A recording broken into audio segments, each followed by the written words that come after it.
Greetings viewers. Second quick video, just a little update on what I like to call the laptop revolution of 2020. This is a story that's been getting some airtime in the tech press, but for those of you who follow video games or are interested in video game culture, this is actually quite relevant. For the longest time, home consoles have been one of the main forms by which we access, store, and play our video games. And that age has been coming to an end for some time.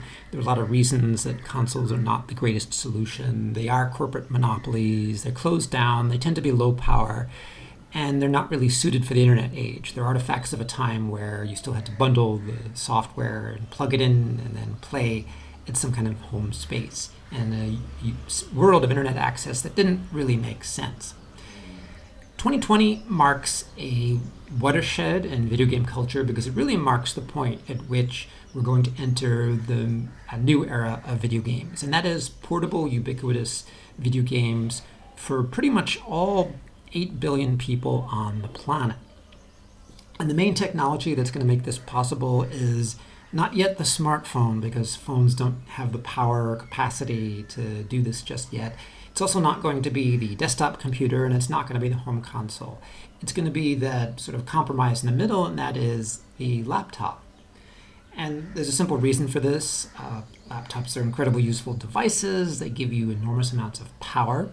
And laptops are also where three really important contemporary technology revolutions have all converged.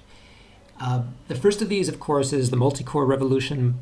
And the most obvious sign of this is the incredible spate of innovation that's been happening in the world of GPUs, of AI, processing of all kinds.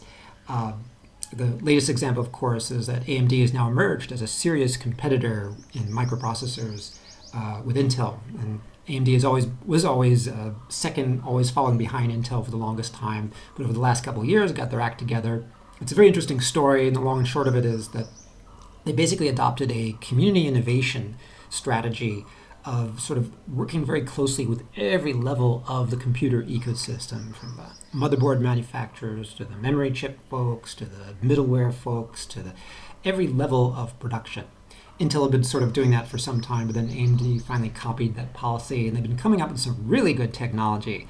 So if you follow technology, you'll have heard stories about the Ryzen family philosophy of microprocessors that AMD's come out with, and they're powering a slew of mobile devices which are fantastically good and actually better than anything Intel has right now. And that's very good because there's real competition in that space, and so the power of these systems is going to go way up really quickly, and the availability will go way up, and that's going to make a mass market for these very powerful game engine devices possible over the next couple of years. The second reason the software revolution, and particularly the open source software revolution, has really hit the video game production networks. And of course, the classic sign of this is the open source software programs are becoming immensely powerful, most famously Unity.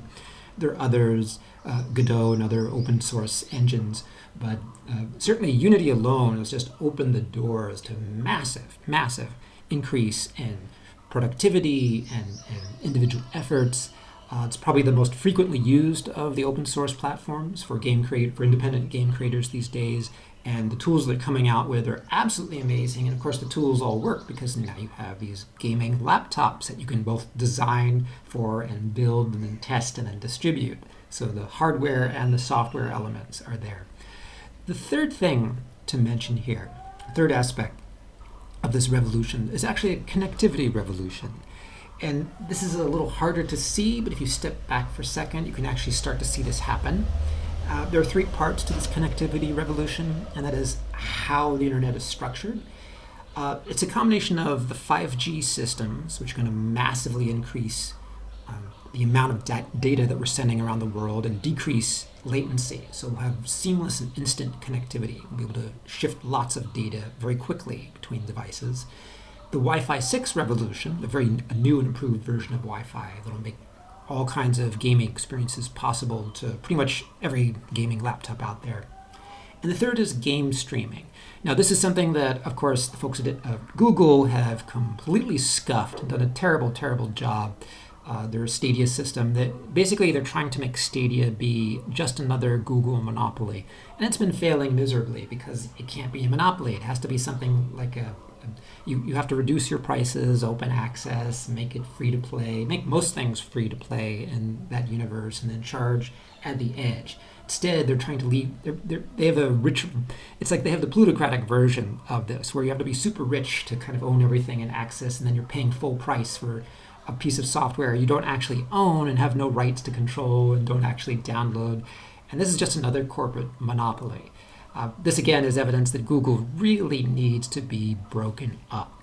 I think Matt Stoller is right. Big tech seriously needs to be broken up. Google itself should be 12 different companies all competing against each other and actually add value to the company. If anything, Facebook needs to be broken up. All these tech giants badly need antitrust enforcement and need to unleash the creativity there. Along with that will come open systems of game streaming. And there won't be just one service. There'll be many different kinds of services offering many different things. The point is, these three things, so the multi-core revolution, the open source software revolution, and the 5G Wi-Fi game streaming revolutions are all going to interact with each other. They're synergistic. Each one sort of leverages and accelerates and expands and extends the other. And this is what people don't get about the exponential world that we've been living in since 2008, and that all these things sort of feed on each other. They leverage. Each piece accelerates the other pieces all at once, which sort of accelerates everything. Everything starts to move much faster than you might think. So decades shrinks down into years, years shrinks down into months. So literally over the next 6 months, you're going to see a gaming revolution. The cheap, powerful, ubiquitous, internet-capable gaming laptops by Asus and other producers of laptops are going to come out, and they're going to be affordable to literally close to 3 billion people. And they're going to make gaming possible for large numbers of people.